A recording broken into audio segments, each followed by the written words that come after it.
Hello everyone! Welcome back dito sa aking channel. At today's video ay meron tayong i-upgrade na isang all-in-one PC. Ang model niya ay HP Pro One 400 G2. Yan.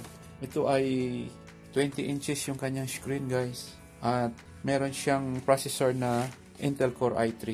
Yan. Okay, so bago pala tayo mag-proceed sa ating upgrading, shoutout ko muna si Sir Michael. Sir, shoutout sa iyo dyan. Nandito na yung iyong unit at share ko sa iyo ang video na to para makita mo kung paano natin in-upgrade ang iyong all-in-one PC. Okay? At maraming salamat sa iyong walang sawang pagsuporta sa aking channel, sir. So meron ako isang vlog regarding dun sa upgrading ng all-in-one PC. Lenovo na all-in-one. Upgrading din yun ng hard disk. Kaya nung napanood niya ay nag-decide din siya na pa-upgrade din yung kanyang all-in-one PC. Kasi medyo may kabagalan na rin. Kaya nag-decide siyang ipa-upgrade at papalitan lang ng SSD drive. Okay? So, sir, ito na. I-start na natin. Okay? Proceed na natin yung pag-upgrade sa unit na to. Check muna natin kung ano pa yung ibang features ng unit na to, guys. Kasi mukhang okay siya. So, sa side na to, meron siyang dalawang USB port na version 3. Yan. Nandito yung kanyang power button. At meron siyang card reader plus yung audio port. Okay. Sa kabilang side naman ay optical drive lang, guys, ang meron dito. Ito yung kanyang DVD. At syempre all-in-one PC siya. Kaya meron na rin siyang built-in na webcam. Ito yung kanyang web camera. Okay, yung kanyang speaker naman ay dito sa harap, dalawa. Dito sa likod, ayan. Dito naman yung kanyang sa power niya. Dito ilalagay yung charger niya. So, mas okay na yung gantong PC, guys, kasi magkasama na yung kanyang display monitor at yung kanyang CPU. So, madali siyang bitbitin. Okay, meron siyang charger na kasama. Yan. At meron din siyang keyboard and mouse. Yan. Ang model pala na to, guys, ay hindi siya multi-touch. As in, standard lang yung kanyang screen. Kasi may mga lumalabas na ganitong model na touchscreen. So, start na natin. I-check natin ngayon kung paano i-upgrade yung kanyang hardware. Dito sa likod, kung mapapansin nyo, ay meron lang siyang isang lock. Ito yung i-unscrew natin. And then meron siyang dalawang screw naman dito. Yan, kabilaan. Pero ito yung pang pop up lang. Pipihitin mo lang to ng counterclockwise. Ipa-pop up na niya yung side na to. Okay, so check muna natin. Yan, in-screw muna natin itong nag-iisang screw dito, guys. Yan.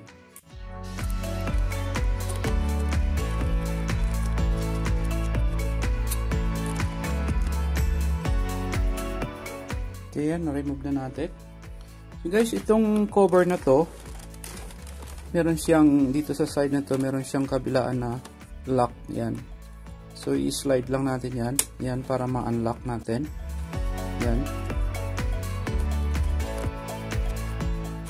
Okay, yan. So, yan yung lock niya. It's unlock. Okay. Tapos, pag ma-unlock na natin yan, guys, so, mapop up na natin siya. Yan. Na-remove na natin yung kanyang cover. Okay. And then, yung next steps natin ay kailangan i-remove muna natin tong kanyang stand. Kasi yung iba, guys, inuuna agad nilang i-pop up ito. So, bago natin i-pop up yung magkabilang side niya ay remove muna natin tong kanyang stand. Kasi nandito yung kanyang lock. Hindi mo ma-pop up to hanggat hindi mo ma-remove itong kanyang stand. So, dito naman sa kanyang stand, ito mapapansin mo to. Ito yung pinaka-lock niya. Yan. Ipupush mo lang ito. Itong part na to. Yan. Pag push mo yan, yan. Push, sabay pop up mo lang, pull up mo lang yan. Oh. So, na-remove na natin. So, ito munang kailangan natin i-remove. Okay. So, wala na siyang ibang screw. kundi ito lang yung nagpapakapit sa kanya. So now, ito na yung time na i-pop up natin yung kabilaan. So pihitin lang natin siya ng pa-counterclockwise. Ayan. Yan, pop up na siya. Yan din sa kabila.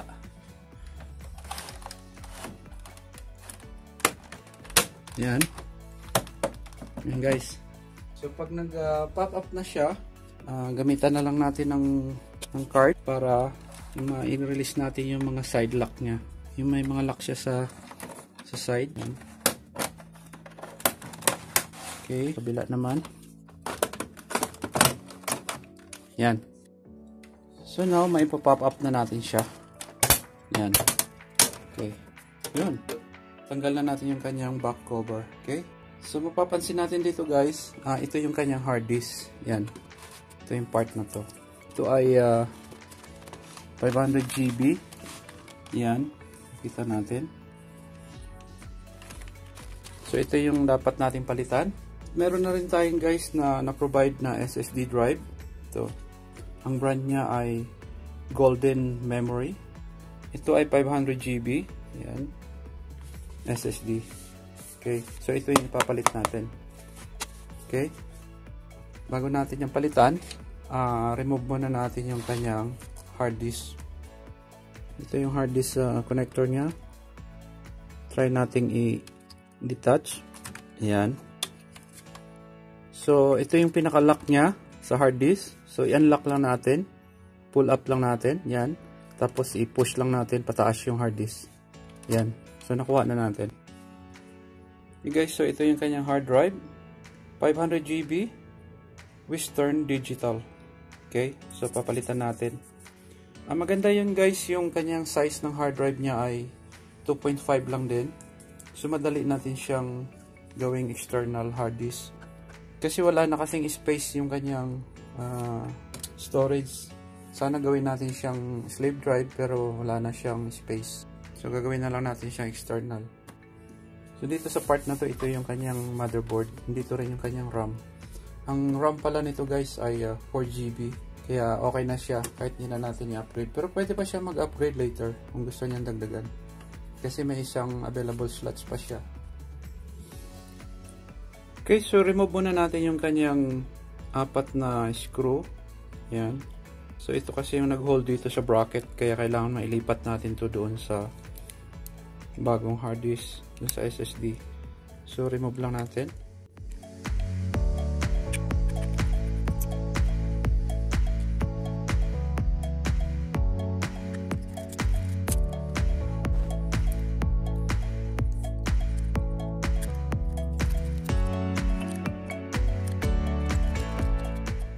Okay, so remove na natin yung 4. Okay. So open natin yung bagong SSD drive. Yan. Yan, Golden Memory. 512 GB yung kasulat guys. Yan. Okay. So dito naman natin ilagay yung screw para dun sa kanyang bracket. Okay, tapos kabila naman.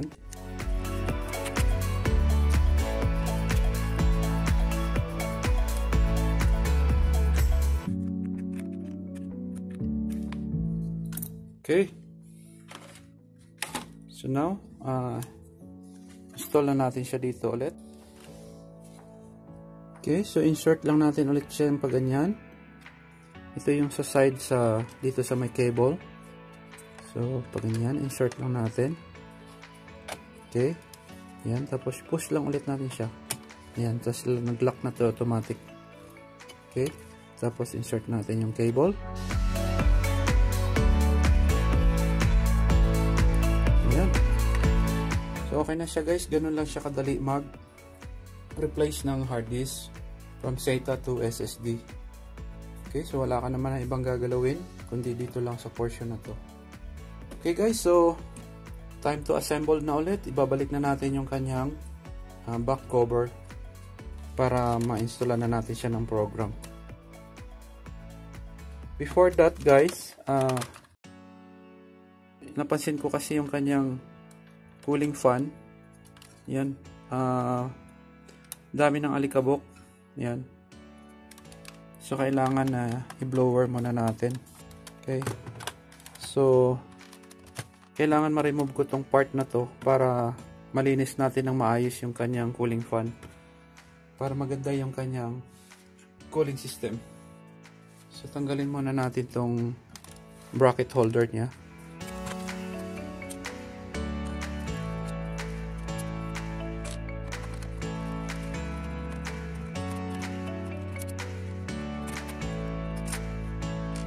Okay, so na-remove na natin yung 4. Try natin i-pop up kung kaya. So, meron pang isa guys. So, 5 yung dapat mai-unscrew natin para ma-pop up natin siya. Okay.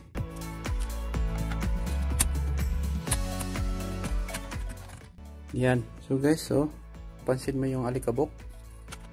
Look mo yung kanyang cooling fan. Yan. Napaka-alikabok guys yan. So dito kasi guys, pag nakita ko kasing marumi na yung unit, kahit nagpa-upgrade lang siya or nagpapalit lang ng hard drive or keyboard man or kung ano, basta nakita kong marumi yung kanyang cooling fan at kailangan talagang linisin, ay nililinis ko talaga guys para maiwasan natin yung back job. Kasi syempre pag pinalitan mo nga ng hard disk yan tapos nagloko siya dahil nag-overheat, eh babalik din sa'yo. Pero kung lilinisin mo na rin yan sabay, total binuksan mo na rin, ay magiging smooth na lahat yung operation niya. I-try ko na lang muna siyang i-blower, baka makuha sa linis, pero dapat malinis natin ng gusto kasi kumapit na yung kanyang alikabok guys. Yan. Guys, i-try ko munang i-remove yung kanyang cooling fan para mas madali siyang linisin. Kasi nasa loob kasi yung mga dumi. Kaya kahit i-blower mo yan, nakakapit siya. Hindi siya siguro matatanggal. Di basta-basta. So, try natin i-remove yung kanyang cooling fan para ma-open natin, para malinis natin ng maayos. Kasi baka yung part na rin ito ay itong kanyang heatsink. Marami na rin alikabok para makita natin yung side na yon. Baka marami nakabara na alikabok. Mabuksan yung part na yan. So, 3 lang namang screw yung may hawak. Try natin i-pull out. Yan. Okay guys, so na yan, na-remove na natin. Oh, tama nga ako, oh. Puro alikabok na yung kanyang fence. Yan. Kapal na. Yan. So yan, pag mumulan ng overheat yan guys. Pag hindi maganda yung ventilation niya, yung kanyang cooling system. Yung problema, yung kanyang cable nandun pa sa loob. Try natin i-pop up kung aangat siya. Mukha kasing nakalock yung kanyang cover. Okay siya, pwede, nakaano lang siya.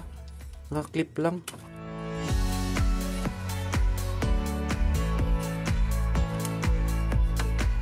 Yan guys, tanggal na. Okay, so yan, kita nyo guys, napaka-dumi na rin. So madali na natin siya ma-brush ngayon. Kaysa nung kaninang may cover, napakahirap linisin. Saka yung part na to. Ito, kailangan kong i-blower talaga.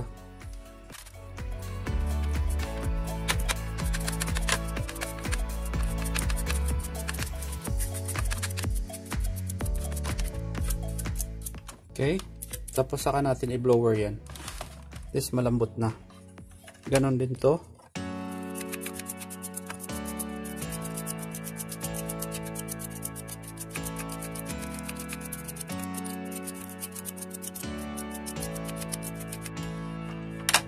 Okay, so try natin i-blower para matanggal na lahat.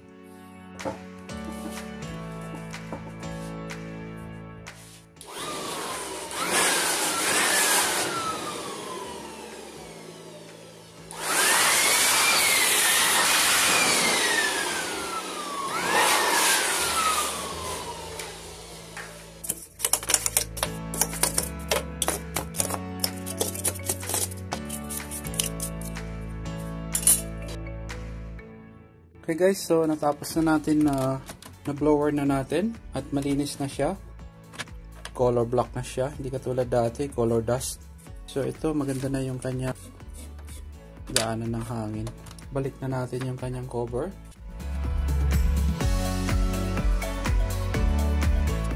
Push lang natin siya. Yan. Para mag-lock ulit.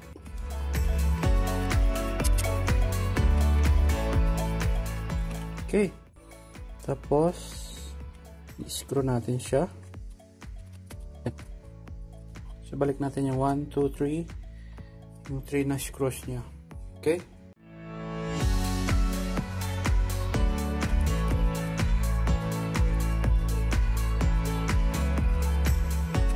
Okay. So, next natin, yung kanyang stand support. Balik na natin to. Yan. So, meron siyang 1, 2, 3, 4, 5. Pang-5 yung dito.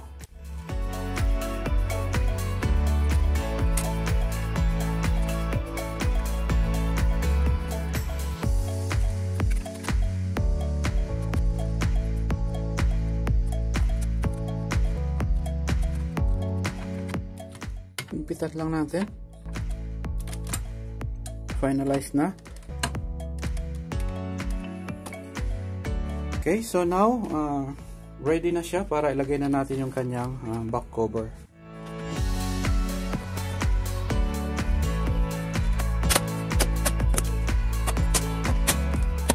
I-press lang natin. Yan. So maglalak na siya. Okay. And then, lagay na natin yung kanyang stand. Kasi dito yung pinaka-lock. Yan. So, i-lock lang natin doon. Yan. Tapos, press natin. Okay. Yan. Lock na siya. Tapos, yung kanyang cover dito sa charger. Yan. Tapos, i-lock natin dito. Yan. Kabila. Okay, tapos balik natin yung screw dyan.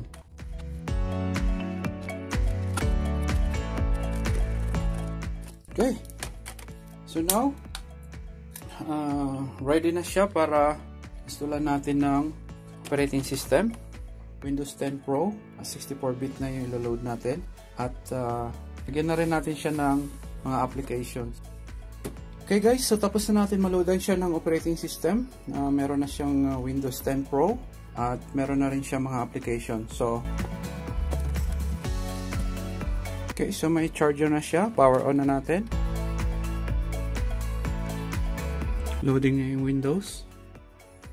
Okay guys, so mabilis na siya. Kita mo naman yung access. Ilang seconds lang nasa Windows na siya. Okay, password. Okay, ganun siya kabilis guys. Click lang. So compared doon sa dating speed niya nung tinry ko bago tayo mag-upgrade, ay talagang iba yung kanyang access time. So ngayon na-upgrade na natin siya. So ang bilis na ng kanyang access time. So check natin ngayon guys yung SSD drive na in-install natin. Okay. So ayan, pag makita mo guys, 512 GB. Ayan. So working good na siya. At 500 GB siya, kaya ang ginawa ko, in-split ko into 2 partition. 200 GB naman dito sa drive din niya, at yung kanyang drive CI 300 GB. Okay, so ito naman ay kanyang optical drive. Try natin silipin yung kanyang hardware specs. Check natin yung kanyang processor. Yan, Intel Core i3. At meron na rin siyang 4 GB RAM. At yung niload natin na operating system ay Windows 10 64-bit operating system na siya guys. At updated na rin siya, 20H2. So far, ready for operation na siya. So napakaganda ng performance niya ngayon. Lalo na yung kanyang access time. Ang bilis na niya compared doon sa old system niya. Okay? So Bluetooth device niya, meron din. Wi-Fi, meron din. Yan. Okay. Kanyang webcam, check natin.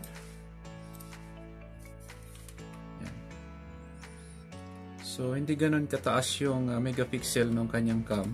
Pero, okay na rin. Yan. So, working good na siya. At, yun, meron na rin siyang Microsoft Excel, Microsoft Office, yan. Kompleto. PowerPoint. Yan, kompleto na siya halos sa mga apps. So, ready for operation na siya, guys. Okay? At sure, matutuwa si Sir Michael pag magamit na niya to. At ang laki na ng pagbabago ng performance ng kanyang PC. Yung mga gusto mag-upgrade ng ganitong model na all-in-one PC, HP Pro 1 400 G2. Then, kung gusto nyo i-upgrade yung inyong hard disk, so sundan nyo lang ang video na to.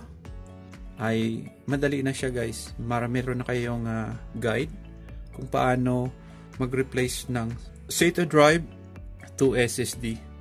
Sana nagustuhan nyo ang video na to.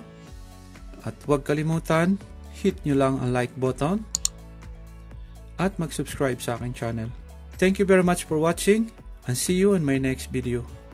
Bye-bye.